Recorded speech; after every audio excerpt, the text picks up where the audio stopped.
Puddin' Pop, I got a proposition for you. I think bards suck. You know the character archetype, the bard? I do. Yep, I don't think a single game does it well. You're welcome to push back against this. Whoa, Yeah, a single game. yeah, true. I think most of the time they are just functionally the same, either as like a normal sort of hand-to-hand fighter, or they're essentially a spellcaster, but maybe their primary stat is charisma. Ooh. Ooh. Can you tell me what you think a bard is then? Let's set some ground rules. Okay. What constitutes as a bard? Well, I mean, I think in the archetype, the sort of fantasy narrative that everyone tells themselves or has absorbed, I think a bard is some combination of they're the sort of folk storyteller combined with the instrument player. Okay. Yeah. So in my mind, when we talk about a bard, I guess if we're talking like RPGs, Okay. in my mind, it's almost just purely here's a character whose spells, abilities, attacks, whatever, are just done through music of some form, voice, instrument, whatever. Yep. But it's all just funneled through this theme of music. Yep. If we're talking RPGs, which I think that's where bards mostly sit. I think you're entirely correct. When you talk about bards, the games that sort of end up adopting it or using it as a class are RPGs, yeah. Okay, so do you want to rattle off, I don't know, a bit about maybe some example games, or I don't know why you think where it's going wrong or where it could go right? Yeah. Look, I mean, I've already invoked D&D, and I think that's a decent start. Final Fantasy 14 has a funny one as well. It has a class that's specifically a bard, but what that boils down to is you're an archer, except that you have damage over time attacks. Okay. And you've got some area of effect buffs. But functionally, you're essentially an archer with some poison arrows, and you make your allies do a little more damage. So, as we said, a lot of the theme is you do your attacks with music. I think what a lot of games turn to, and you said this with Final Fantasy 14, is you do area buffs. Your team gets inspired, and that seems, at least at a very basic level, that's kind of on brand for what you'd expect. I'm playing music. Yep. My group feels rallied around it. Yep. Is that not sort of, I don't know, that seems like a decent starting point for what a bard should do. Yeah, so I guess we're getting into the next stage of where my thoughts went initially when I sort of proposed this idea to you, this topic. I actually have no problem if people come and tell me, hey, let's say we're talking about D&D, I play a bard and I have a hell of a fun time. And I love the theme. It's great. To me, I think, yeah, awesome, good on you. But what I'm interested in is how is that theme having a mechanical interaction with the system? Because from my perspective, the bard in D&D, pretty much all you've done is you've changed I'm oversimplifying. Yes, obviously. Let's move on. You're essentially just moving intelligence to charisma. Okay, so you're a charismatic person, and that's affecting your spellcasting. And with that comes all this sort of role play as well. But I feel like I really want to separate the idea of are you having fun from is it designed well? Because I think the theme is cool, the idea of a bard is really cool, and it's very attractive for a lot of people to role play, but I think that's separate from its mechanical and thematic integration into the game. Do you feel like that separation makes sense? It does. Do you have more to say there, or can I sort of respond to that a bit? Oh no, feel free. Yeah. All right. So, I guess you've made this kind of line in the sand. It's hard for me to detach the two from each other too much, because I think something like Dungeons and Dragons is kind of intentionally trying to tether theme and roleplay to fun. Yes. So it's almost like, for example, in one of the campaigns I've played, I was a bard and I had a lot of fun playing a bard character. If there was no bard as a class, I might not have found any opportunity to to express myself with that character, if that makes sense. And I wouldn't have had the fun of just playing that character. I don't know if you feel if you feel that there's sort of merit to that, or maybe I'm just not thinking openly enough about, well, you could have just played a musical character, but it was a warrior instead, maybe. Yeah, well, I guess that kind of is my point. I think what the bard offers in D&D, you could do the same thing, just with a highly extroverted wizard. Mm. Now, like, I get that there is some loss there, but that loss is something purely thematic. It's not actually something mechanical. That's my claim. I see. Okay, so what about... Let's stay on D&D for a second. I guess when you're playing a bard, there's a couple of advantages you get that are unavailable to other classes, but maybe they could just be given to other classes. One of them is bardic inspiration. Okay, yep. Which I don't know if you're familiar with, but essentially you can inspire an ally, and then essentially they get get a better roll at some point. Yep. I guess that's one mechanic. Yep. I hear. Sorry, go on. Yeah, I hear. And I'm not trying to say that it does nothing. I know I have sort of oversimplified my position. I am willing to yield. Bardic Inspiration is the first thing that comes to mind as well. And I think that's a great entry point. But then it doesn't really do a ton more. Interesting. So I think that Bardic Inspiration is actually one of the weakest tie-ins that D&D has, funnily enough. I'm almost trying to put this in. I don't know why I'm taking a stand against you. I guess it's just more for the sake of having an interesting conversation. But it's interesting that I use this as my first point in defense, because I actually really don't like it. Because to me, it makes no sense that I inspire someone and then 2 hours later, that's when they're using the inspiration. I feel like you get inspired by music in the moment, right? And that's not really how it's applied. But okay. I guess a lot of the other mechanics around a bard are to do with the fact, as you say, that it's almost like you're playing some kind of spellcaster using charisma. But it does have a lot of abilities that play off that. There's a lot of persuasion, a lot of performance-related stuff. And in terms of the roleplay, you get advantages when you're performing, or just plain bonuses. So there's a lot of sort of, I guess... In my opinion, there's some strong, at least thematic tie-in to why a bard in a story is fitting to play in D&D. There's a lot of things you can do that feel fitting there.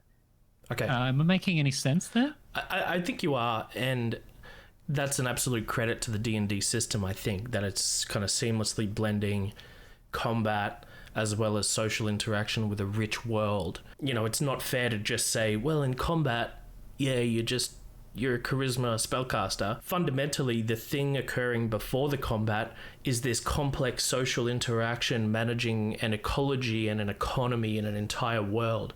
And for you to have input into that with advantage on charisma and persuasion checks, that's intrinsically valuable. I think my point, though, if I can further, I guess, delineate what I'm saying, is there's no real bardic systems or mechanics that are lending itself to that, other than, oh yeah, I'm a bard, so I have advantage on persuasion rolls.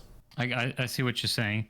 I'd be interested for you to drill into that more. I think before we leave the point around D&D, I think there's one thing here that I don't think enough credit has been given just yet. Okay. Which is, it is true, again, that we could all just reapply this as, hey, it's a spellcaster, but they're using instruments as their wand almost. Yeah. But one advantage it has is, all right, let me flip it. If you gave bards all the spells that a wizard has, it wouldn't feel like it makes sense. I would argue that you could apply the same to a wizard. So you could take everything that a bard has, all the inspiration, all the persuasion, all the performance, but intuitively as a player, it doesn't make sense. As a wizard, there's this confusion that would happen because the theme isn't aligning with expectations. Sure. And so almost like if you want to have all these things in here around performance and etc., the bard is almost like it's just the right bottle to fill in with that liquid. If I'm making any sense. Sure. Yeah. Do you think? Yeah, I get that. Do you see that, or do you think that that's just sort of a lame excuse? No, I do see that, and I think that's fantastic. I think but I would say that's just a bare minimum. And it's still fundamentally lacking a system sitting behind it. And I'll move away from D&D with this point. Sure. I will actually yield that D&D fundamentally, it doesn't want a ton of systems. That I think that would actually negate the roleplay element. So in that, I think roleplay takes a precedent, and that means you don't want to be bogged down in complicated systems. Okay. All right. As an example of I think we agree on that. Yeah. So I'm using D&D as an entry point to the idea, and sort of hyperbolically saying the bard is just a charisma spellcaster. Sure. But let's take something like Darkest Dungeon. Okay, now, I'm not familiar with any bard in that game. I haven't played much of it. I found it too stressful. Well, interesting. There you go. That's actually going to be my point. I think there is actually like a jester in there, which is a bit like a bard. But let's push that aside. If you've played Darkest Dungeon, push that aside. That's not actually what I'm saying. I want to draw your attention to the idea that not only do you have people with a sword, a shield, a pistol actually does have firearms. You have intrinsically this stress mechanic, as you stated. It's too stressful. There's this stress mechanic, but it's not just some arbitrary debuff. You don't just do a little ditty, or the enemy doesn't pull a scary face and suddenly this little debuff square comes up next to your character like, oh, I'm stressed, I deal 10% less damage. No. Okay. It's fundamentally tied into the entire mechanics of the game. If you get too stressed, you lose. And so what I'm going to argue for is that is a mechanical tie-in to the idea. Does that make sense? I see what you're saying. Yeah, okay. Yep. And I think we could be doing the same for bards, but because there's no precedence for it, our minds just kind of short circuit and we think, what do you mean? Oh, but yeah, the spell is you making noise on your little harp bow and arrow. Of course that's a bard. And I'm saying, no, there could be mechanical tie-in akin to Darkest Dungeon. I see what you're saying. I'm not going to push back, but I'm just going to try and tease more information out of you at this point. Yeah. So I guess with the Darkest Dungeon stress mechanic, I guess for that game, that's a sort of a global thing that every character has to deal with, right? It doesn't. Yeah. It's not exclusive to anyone. Yep. But it does have a very strong thematic tie-in. Yep. That's the whole point of the game, is that it's almost like a psychological thriller. Yeah. So I guess with bards, I guess a lot of the games I think we'd reference would have bards like this is one of the 10 different options you have available. And if it's just one of those 10 options, we probably can't have something like Darkest Dungeon where this is the key thing in the game going on, right? Granted. Yep. And so are you, just to be clear, are you suggesting you want to see a game where the bard is the bard's mechanics are a central pillar of the game and everything revolves around it? Or are you saying something like, well, you don't have to have it key to the entire experience, but you can have something that at least ties in with the theme better, but it only happens when you're using the bard? I'm just trying to get an understanding there of how in depth you want. Yeah, no, that's such a good question, and I think that's partly because this analogy is a little bit cursed. Darkest Dungeon, it's the enemies applying it to you, and it's this big global thing. So I'm not actually advocating for a world where there's this bard-centric game, although that would be interesting. I guess what I'm about to say kind of hinges on you have to accept a sort of asymmetric character design. But let me give an example. Actually, let me pose you a question first. Sure. In terms of debuffs that you can apply to an enemy, whatever fantasy game, I don't really care. If you're a bard, how would you be psychologically or musically or yeah, psychically affecting someone? What's some names of debuffs that you think are appropriate that a bard would apply? I think inspiration is a pretty good one. I think a lot of when it comes to music, it would probably be emotions are probably because you're not really affecting people's physical state unless Okay. I guess you're damaging their hearing or something. That's kind of what springs to mind. Yes. Okay. So I think you've hit on a good point. We already have a slight difficulty in our conversation because intrinsically what we're doing, what the bard thematically is supposed to be doing, is it's doing something psychic. It's not doing damage. And that kind of goes against one of the main vectors of most of these games, which is I stab you, you bleed, you die, I win. Okay, so there's a tension. You mentioned Bardic Inspiration again. That's a buff. What I'm thinking of is more like debuffs, though. Here's some examples I came up with. Something like Charm or Seduce. I think they're kind of common. Yep. Something like maybe Discourage or maybe Horrify. You know, these are probably typical buffs you would see. Something like Horror might make them unable to act. Frenzy is another one, and I'll give an example of how I think Frenzy maybe could work. But I think in a lot of games, Frenzy would be, I don't know, they do 10% more damage, but they take 15% more damage. And it's just kind of this stat that gets applied to them. It's like doing a reckless attack as a barbarian, but it's a debuff you're applying, and you kind of have to apply it at the right time so you can doggy pile them with damage before they attack you back. Does that make sense? Frenzy? Sure. I think I would associate frenzy a lot with like you get stuck in attacking and you can't do anything but attack. Yeah, well, I think thematically that's kind of what it is. Like they're attacking tons, they're dealing more damage, but they're leaving themselves more open then too because they're too busy attacking. Yeah.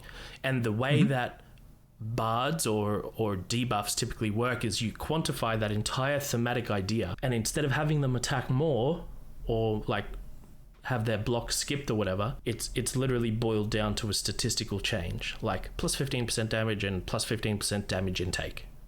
Okay. I want to argue for an example of frenzy that has mechanical interaction, and this should actually crystallize the entire topic for us. In my game Depravity, it's a deck builder, and one of the characters actually can induce frenzy on the enemies. And what frenzy does is it makes their attacks come out faster. So the whole combat system is built on this kind of timeline that occurs. To simplify it, let's just pretend that each round comes out in phases. You can either do actions in the beginning, in the middle, or the end of a turn. If an enemy was set to attack at the end of a turn, but you frenzied them, maybe let's just say that makes them attack in the middle of the round instead. They've been affected by this sort of frenzy, so now they're attacking sooner. That's already a little bit different to just, they deal 10% more damage. You already see that distinction? I do, yep. Right, and I think you could stack it as well. Like if they're at Frenzy 2, for example, they've got 2 stacks of it, then where they would be attacking at the end of the round, now they're attacking early. So that's got some nuance. It seems like that would just be bad to frenzy them because they're attacking earlier. But built into your character is this idea that if you get to frenzy them sufficiently, well, then that actually leaves them open. So if you can attack them between the time in which they were normally going to attack and the new time that you force them to attack, you actually get a damage bonus. So if I double frenzy someone and their attack that would happen in the late game, the end of the round, and is now they attack in the early game, if I attack between that window, my attack does more damage. I see what you're saying. My question is, do you think that is... I don't know if that is an example of something that you have in your game for a bard or something adjacent to a bard, but I guess the lens with which I see that is, here's a way of making a mechanic, I guess, more complex but more interesting, but not exclusive to a bard. Like it's almost like you've taken, as you say, you've taken frenzy, which is the theory in people's minds is the enemy attacks more often. The target is more aggressive, but more open to be hit. Yep. But you've kind of turned that more into like there's a more discrete state to it rather than just some spectrum of stats. Yes. You could apply that to almost anything. Like that doesn't have to be a bard. That could be a mage. Could be instead of fire dealing damage over time, it instead is like if you build up enough fire, they become incinerated and something else happens. If I'm making sense. Yeah. And you will find actually that a lot of my arguments, it can be used for any class, any character. That's true. I will just yield that to you entirely. I think I'm highlighting bards specifically because, and I guess this comes back to the idea that it's actually really hard to think of how you design a bard because it's like it's this psychic thing instead of, oh yeah, I have a massive greatsword or I cast spells. It's this kind of weird, almost a non-combat thing, and you're trying to force it into combat. So what's my point there? I think it's much more easy for us to imagine the combat and mechanical difference between the paladin and the stealth rogue archer. And so oftentimes those characters get nicely delineated, I guess. They get distinguishing mechanical features, but I think bard disproportionately doesn't have that. I think at the end of the day, like there's this solid point you have, which is it's very hard to fit something in a game which fundamentally influences via sound, which changes people's emotions in real life, and you're trying to equate that to swords and sorcery. It's very easy for people to understand if you get hit by a massive cone of fire, that's going to hurt. Yes. But you don't intuitively think if somebody's playing metal music really loud, that doesn't physically hurt me. Unless it's so loud that it bursts your eardrums, maybe. I think that's a very solid argument for specifically why it's hard to get a bard integrated. I agree, man. I agree. I think the part that I'm still sort of struggling a bit with is teasing out, I guess, this other point you have, which is like, okay, well, we yield that it's hard, but the implementations that people have had aren't sufficient. Yes. And I think the examples you've used are either by adding a very strongly influential mechanic, and I shouldn't say either. It's kind of like the arguments were made together in a way. But I guess the examples you provided were like core central mechanics and things that I guess that complicate the system. Okay. I think if we look at something like I don't know, Across the Obelisk or Final Fantasy or Dungeons and Dragons, at the end of the day, a lot of these games are like, okay, well, we've got a bard character. We want that in the game for one reason or another. Yes. But now how do we fit that in? Well, you know, our whole game is built around damage and buffing. So we just kind of fudge that in. I don't know if you see that as lazy or if you have a strong ability to tie that in with what you're saying. Yeah, look, I agree with you as well. When it comes to designing systems, it is very hard to kind of have a base thing, a base design, and then add an entire system into that. But I kind of want to point out actually that the good designers already do this. What was Divinity Original Sin 2, right? So you had the physical warrior classes. You could tech into warfare, you can jump into battle, and you do crazy physical damage, okay? Sure. But there's an entire surface system into the game. You can put a bunch of liquids onto the ground, and you can interact with them.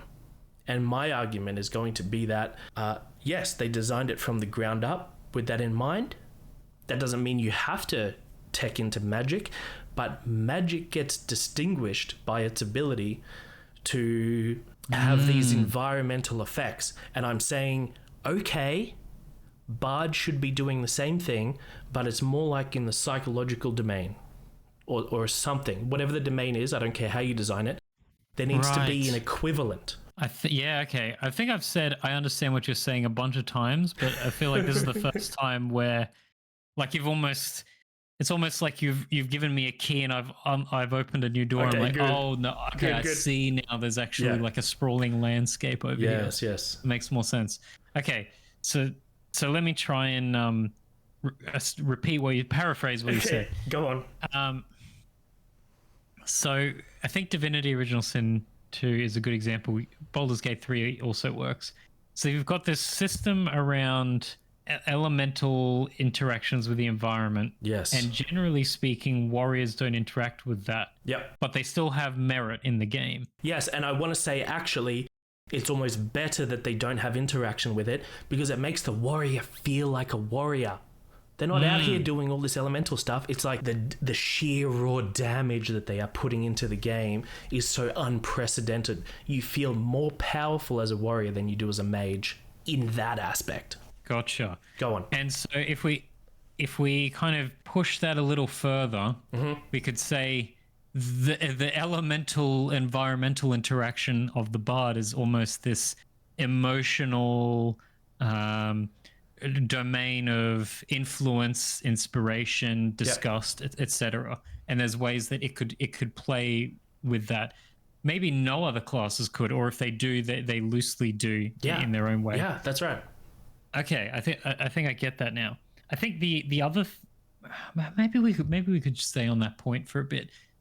So you had this example of frenzy, which enemies in your game, like turn speed manipulation is quite nuanced and important in your game. Yes. And you're leaving them open. I'd be interested to think of, like, are there any other examples that come straight to your head of what you could do?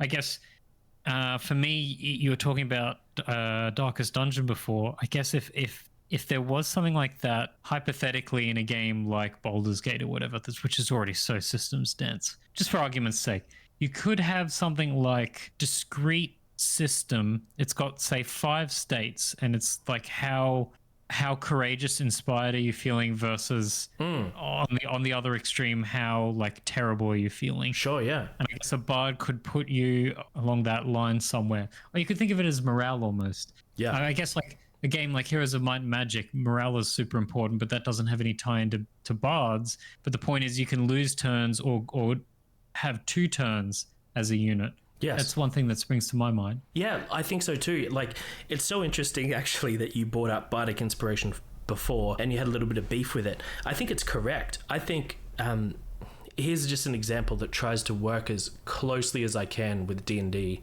or in my circumstance, Baldur's Gate 3, because that's more what I know of. Imagine if you're within a certain AoE of the bard character, you're considered, I don't know, highly affected by it.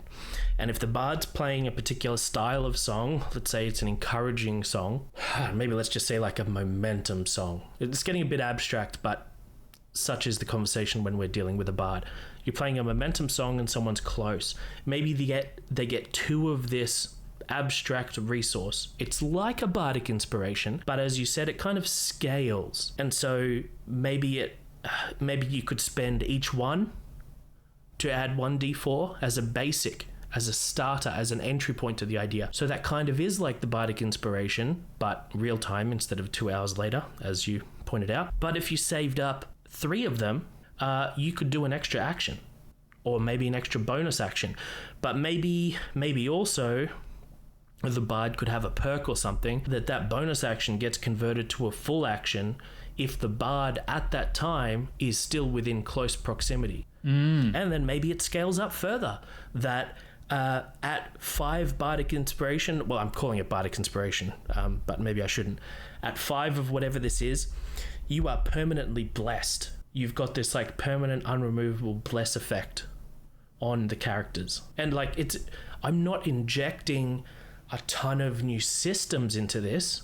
It's not like I'm injecting the equivalent of all of these surfaces that have complex interaction with different fluids, and I'm still essentially just using bonus action, bless, but it's in a way where real time it matters. Where's the bard? What music are they playing? How close am I to them?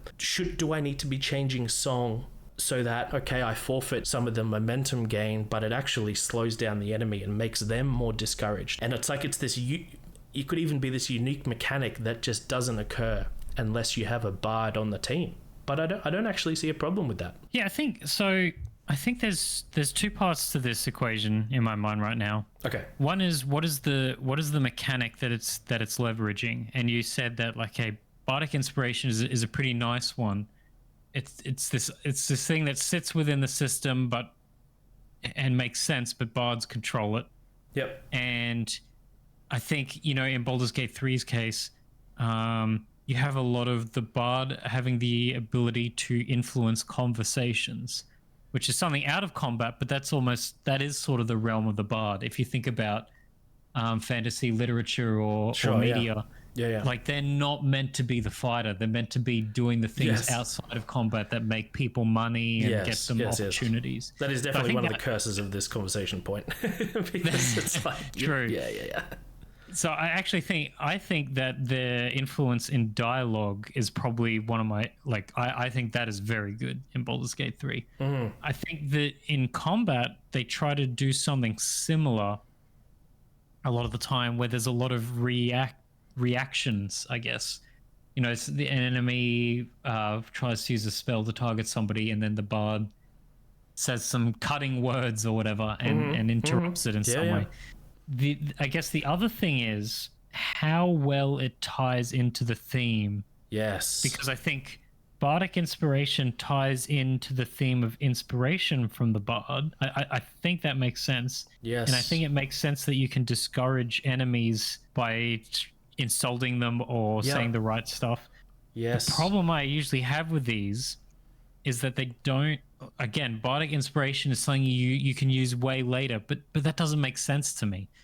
And like the reaction of saying cutting words, I guess that makes sense, but it's still like the enemy attacked and then you thought to say something. Yep. I think you made a good point about like proximity matters. Are you staying within the range of the bard? Yep.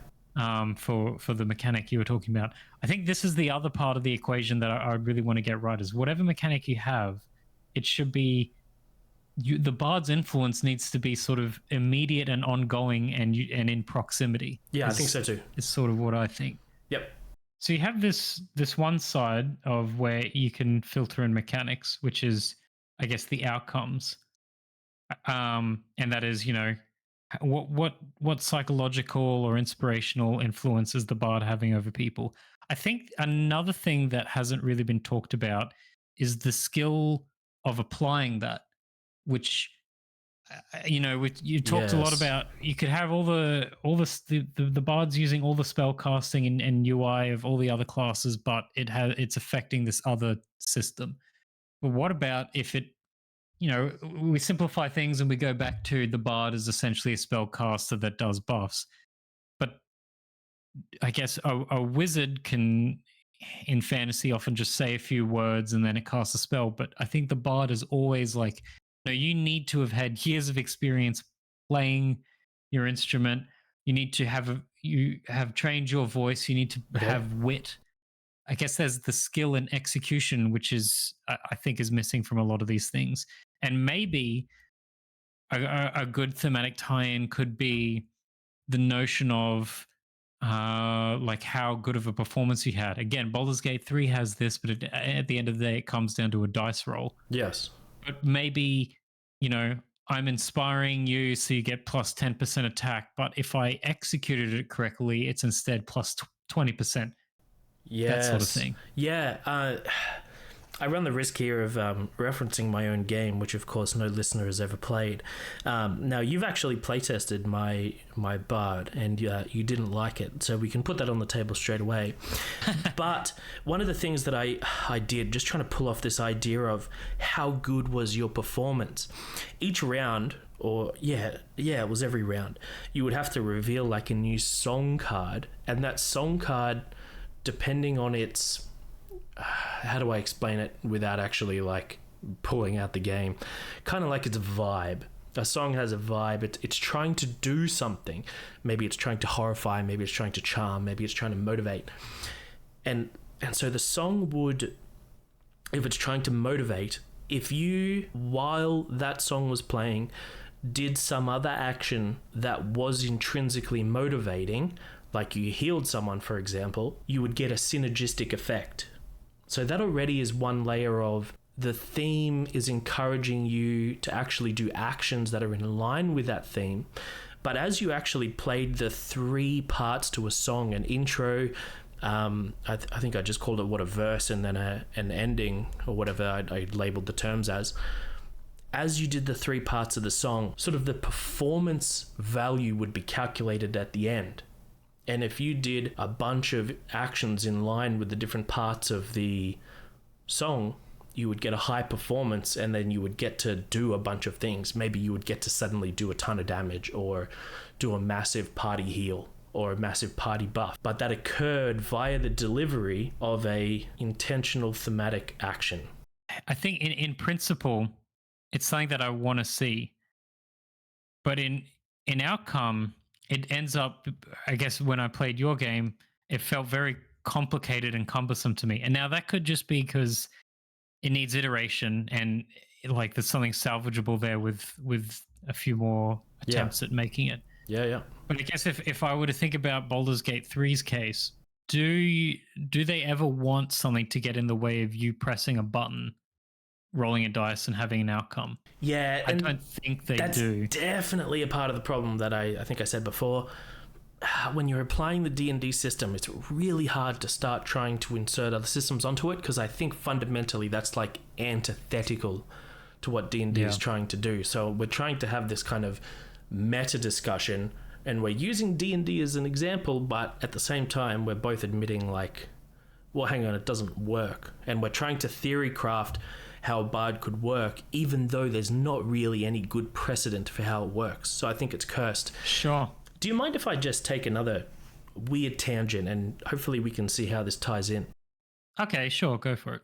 So I'm going to make an appeal to the insect glaive from Monster Hunter. All right? Okay. Okay. The insect glaive. Yeah, so this is not... We're not talking about bards right now. This is just the weapon, insect glaive. For those that don't know, this weapon is quite peculiar. You're essentially holding a wooden stick, and you wave it around, and then a ladybug flies out from, I don't know, I guess your pocket, or from being on the stick, I guess. And it flies out, latches on to the steel-coated tail of an ancient dragon. It bites it, and it comes back, and you get a buff. A meta observation I want to make here is, I think we're in this cursed situation pre anyone designing a really cool bard, where no matter how you describe it, if you just try to intellectually describe it, it's going to sound incredibly dumb. Just like that insect glaive. You're waving around a stick and you send out a ladybug. The reality is, though, when you're playing it, it's so thematic, because you're in this fantasy world of monsters that are doing crazy things. There's a diverse ecology. There's things like poisons. And, it kind of makes sense that you could have this tiny creature that could latch on to an enemy and extract some of its power. It's not, once you actually put yourself into the universe, it makes sense. But when we're just discussing it intellectually, it's daft. You hear that? Yeah, I get what you're saying. Yeah, so if I were to try do an analogy for a bard, I don't know if this is a great example. Imagine you're playing Hollow Knight or Dark Souls, and your weapon is something like a tuning fork. Okay, sounds incredibly dumb already. I know everyone's like eyes closed, like, oh my gosh, I've checked out. I've closed the screen. Even though you're second monitor content, I'm closing it anyway because it's so dumb. Yeah, okay. All right.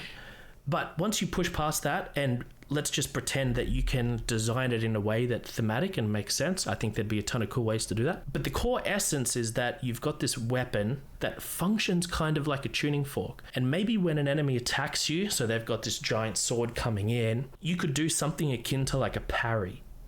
And depending on how well timed the parry is, you parry with this tuning fork, and it resonates based off how well you parry. And then you actually get to use the newly resonating weapon to do some effect. So maybe it's as basic as if you parry at the correct time with this tuning fork, it like captures the essence of that attack, and then you almost get to retaliate using that attack back on the enemy and doing tons of damage.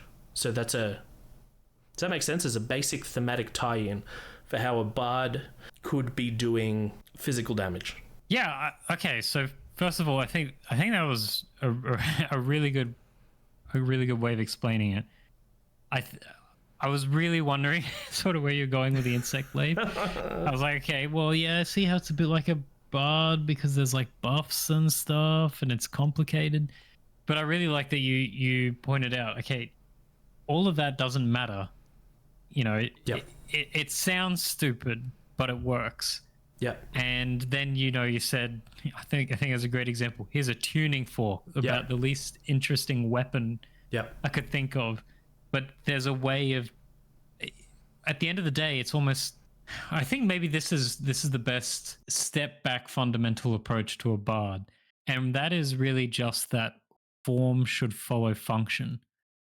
And what I mean by that is you're describing a utility for a tuning fork where it could counter and get these interesting effects. And that all sounds cool. I like that idea.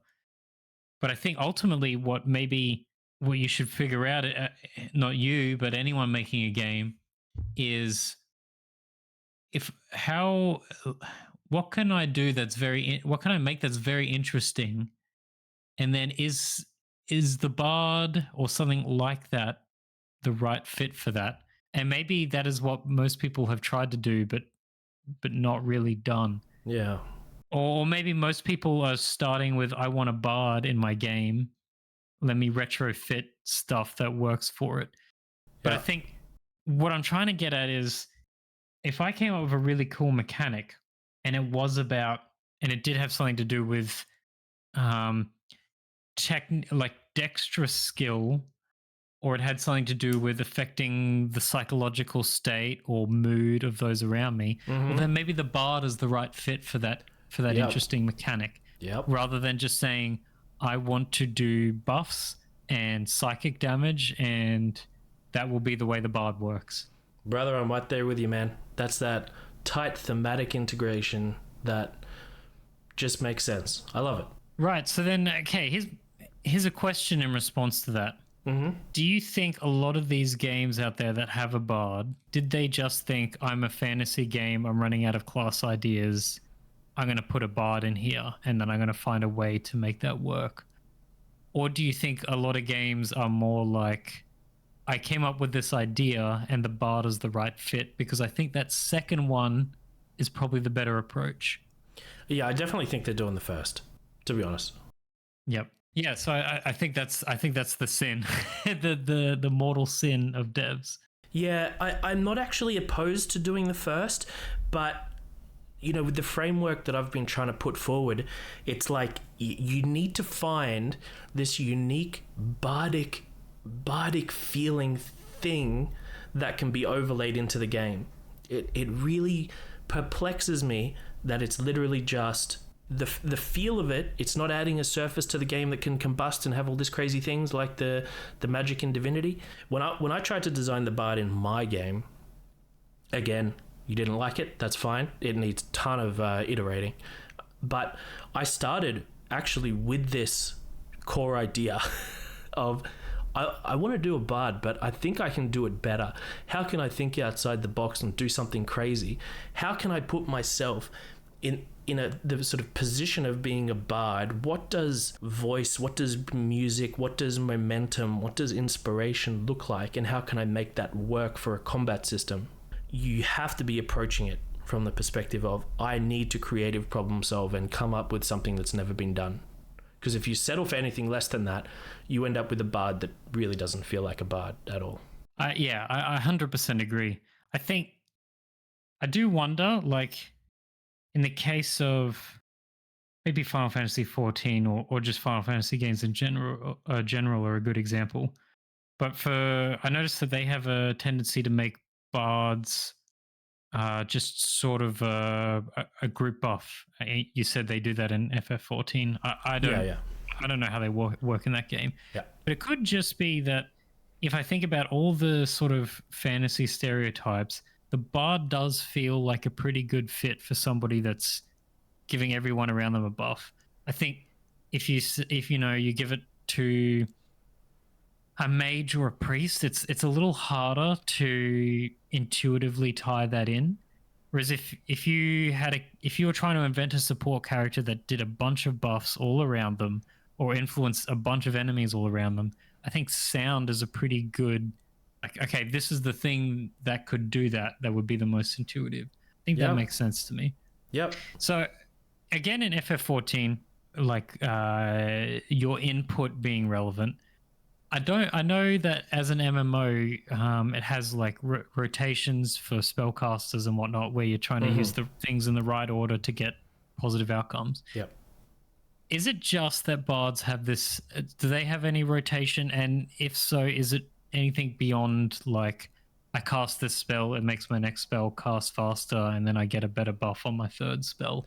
Or do they actually see? I would be very interested if it was more like I am sort of playing a musical note, and depending on the string of musical notes I play, like that will have a different outcome on the rotation.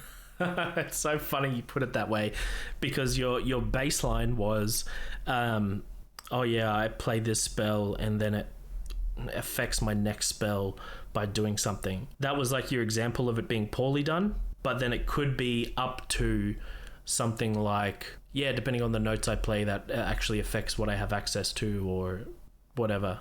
I think the bard does none of that. The way the bard fundamentally works in Final Fantasy XIV is that I mean, as you level up, you get access to different songs, but each song, essentially, you have 2 damage over times that you can apply to enemies. And I think each proc of the damage over time damage has a chance to proc an effect based on the song. And that will allow you to do, an off-global cooldown attack, for example. So you're essentially, let me paint a picture of how combat's working. You apply your 2 damage over times to the boss. They're just arrows. You shoot them, and they've got different poisons on them. And then you activate a song, and then you sit there pressing 1, 1, 1, 1. Occasionally your 1 procs a 2, so you press 2. But that's irrelevant to the songs. So essentially you're going 1, 1, 1, and occasionally 2. Now there's this other spell, which I've got on 5, and this shoots an off cooldown arrow. There's a chance that the damage over time with that song refreshes the cooldown of your number 5 spell, and so you press 5 again. Combat is 1, 1, 1. Oh, I got a proc from my damage over time. 5, 1, 1. Oh, okay, it's been 1 minute, so that song has stopped. I'll activate the other song. What does the next song do? Oh, instead of it being number 5 that procs and gives me another arrow, it's 6. I'm not kidding. 1. Okay. 1, 1. Oh, right. 6. I think I get it. Yeah. So I guess, yeah. I played a bit of Final Fantasy XIV a long time ago, and I played a black mage, which had like a whole bunch of complexity around what order I use my spells. That doesn't sound anywhere near as interesting as that, let alone the potential. I just think, I mean, I never really thought about it too much beforehand, but you've really kind of stoked a lot of thought within me. Good. So much more interesting, I think, if it was like, okay, the spells I'm using, maybe I can't just repeatedly use something super quickly. It's more like I'm using maybe I've got an auto attack so that I can feel good about I'm doing damage all the time. But maybe if it was like I can use one of my 5 spells every 3 seconds or something. Okay. But each of these corresponds to like half of a bar in a song, you could think, or like a full bar. And so it's almost like, the tide is shifting and we're going to be under attack. So I'm going to start using my protective spells, my protective music. and you kind of build that up together, and then when the tide's turning and you need to go offensive, you shift it away and do the like to a more offensive approach. Yep. And I think it would be really interesting, I guess, if there was a benefit to playing stuff at the right time together, so it wasn't just like the moment the boss is attacking, okay, I'm going to put the protective thing on, that's it, I don't need any more thought. But instead, if there was some benefit to be like, no, I'm actually playing a decent chunk of a song and I've built up to this, like there's a crescendo here, yes, which is resulting in a whole bunch of protection. Yep. But I got there by playing the right things Yep. at the right time along the way. I feel like that would really, like, you can end up with essentially the same outcome as any other mage, but getting there requires a very different skill set that feels akin to playing a song with an instrument. I agree. That's such a good example, and I'm surprised you didn't invoke this earlier when I mentioned Monster Hunter, because you've essentially just described the hunting horn in its most basic form. True. Yeah. So that has like 4 or 5 different notes you can play, and then you string a set of 4 of them together, and certain sets of 4 produce an effect. And I think that's fantastic. That makes you feel the mechanics of the game, and that weapon make you feel like you're playing a horn. Here's another example of how I think it could be done in an MMO. Your example was good, for the record. Did you ever play Crypt of the Necrodancer? No, I haven't. Interesting. Okay, have you seen it? Yeah, I understand it's like tiles and you have to move in time with the beat or attack in time with the beat. Yeah. Look, I think we've already got the basics for a kind of bardic style character just with that description. Imagine if, instead of there being this global cooldown, like in Final Fantasy 14, you can only do one action every, well, depending on your skill speed, something like every 2.5 seconds. Mm-hmm. Imagine if the bard didn't have that limitation, but he was just limited by his like ability to play the instrument, for example. Now, imagine if, like in Crypt of the Necrodancer, you got rewarded for playing on beat. So you actually have freedom of action on when you play things, but if you play things maybe evenly spaced or in a pivotal moment, and this could brilliantly tie in, you could have custom tie-ins to the music track. So when you're doing this Shiva fight and it's going crazy and it's this big climactic crazy moment that blows everyone's mind, your actions could be tied into that and have this great kind of player impact. What do you call that again? The visceral feel. Oh, there we go. Oh, the visceral feel, yeah. Oh, Give me some of that. And I think it you wouldn't even need to change too much. It's just that the bard character wouldn't need to be aligned to the global cooldown.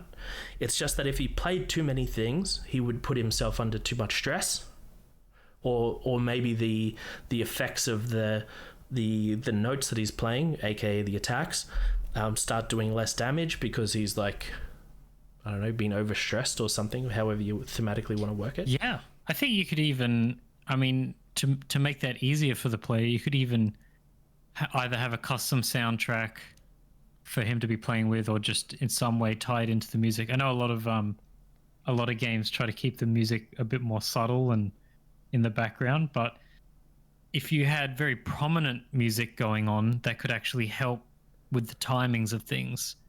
Yep. And in fact, if you wanted to mega gamify the whole thing, you could actually you could have either the same or one of a few soundtracks that always play, and there's some important point that happens. So it's like every 20 seconds in the song, something, you're building up to some ultimate ability in some way. Sure. And just by playing the class over and over, you learn sort of, okay, the song's building up. Okay, now I use my super thing. Do I want it to be a protective one? Do I want it to be an offensive one? Yeah. That sort of thing. Yep, I think that's a great angle. Sounds way more interesting to me. Yes, it feels bardic. The entire mechanic is pushing towards this feel of you are a bard. Interesting. So that's why I don't think a single good bard exists. That's my position. Here I stand. Well, okay, just let's hold on to that for 1 second. 1 second. Hold up. So I think the whole discussion has really been around games where you take control of a single character, Okay. and that I mean that's it. It's really just kind of like RPGs, MMOs, tabletop, that sort of thing, right? That's true. Yep. Um, if we were to just take a quick detour to a couple of other genres, Hmm. I think I was thinking a bit about the RTS genre. RTS. Actually, Oh my goodness, how are you tying this in? Go on. yeah. Go on. Well, I was trying to think because I knew this. I knew we were going to be talking about bards, and I was trying to think. Well, where do bards exist in games? Okay. And I remembered in Warcraft 3, What? there's a lot of auras in that game, right? The witch doctor or something?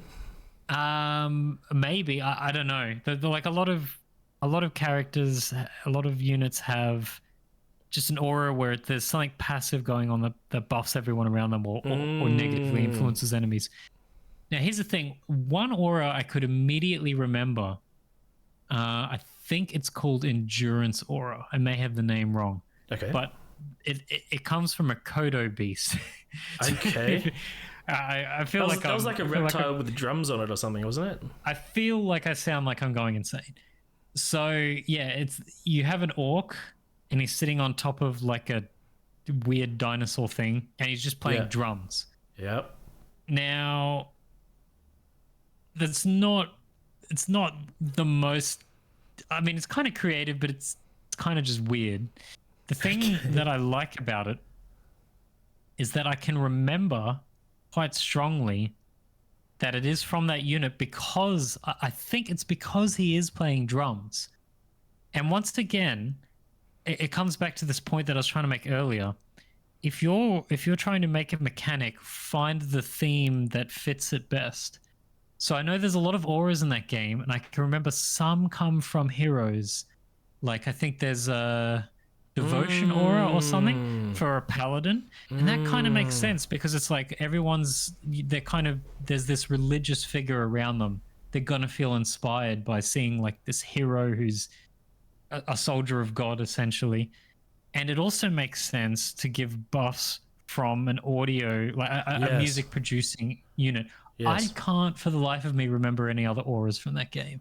Wow. And I can't really remember auras from any other RTS I've played, but I can remember that. That's interesting. I mean, I don't know if you have a bigger point, but I think I'm going to co-opt that and be like, yeah, see, this is like the importance of having the mechanics neatly tied in with theme. And if that's done poorly, you forget. If it's done well, it stands out. And so, yeah, my point would be, no, it doesn't work for an RTS. But in games like where it is character-centric, why don't we do that even more? What was your point, though? So my point is, I don't know what process the Warcraft 3 content creation team went through to get there, but it is very obvious if you look at an army. There's a large creature there, and from it, there's a guy playing drums, and every time he plays drums, there's like an effect coming away from him. I remember that strongly. If I was making an RTS, what I would try to do is think, okay, we want this team needs an aura unit to buff everyone around them. Okay, we need to make that stand out so the enemy can see they've got this key unit that I might want to focus down, or I could choose to engage with the rest of the army. Yes. And what is something that kind of immediately helps everyone just intuitively understand that? Well, again, music. If you see this guy and all he's doing is playing drums, again, your mind can make a better connection that there's a thematic reason why there's the aura. Yeah. But also you can, as an enemy, more easily tell what things are swinging max at you and what aren't. And again, just the point I'm trying to get at here is I came up. I figured I needed a unit that gave a buff. This was the buff I wanted to give. Okay, well, what makes sense? A snake doesn't make sense. I don't want a snake to give my team endurance aura. That doesn't make sense. But somebody playing music does, and I feel like that's the mistake a lot of people make when they're making a bard in any game. Is that you want a bard for a game because you need another class or another unit or you're just running out of ideas of the normal stuff. Okay, well, let's make a bard and let's find the stuff that fit in with that. It should be, I've come up with a mechanic, and the Right. bard makes the most sense for that mechanic. Yes. That definitely crystallizes your earlier point. You've got this robust axis that you want to be working across. How do I best visualize that, signal that in game, and make it thematically work? And someone riding a giant reptile, beating drums, hits different. It works. That's given me Mad Max vibes. Well, hopefully the next Mad Max game has Kodo beasts. Okay, I am going to exit this conversation in a minute, and I'm gonna get on forums and go tell them to design that, because Kodo Beast and Mad Max, giddy up, let's do it. Match made in heaven. Brother, thanks for the conversation. Hopefully I moved you on the pendulum of can we get some good bards, please? Oh, you've definitely opened my eyes to some things. We'll say that. I'll take that. Brother, catch you, man. See ya.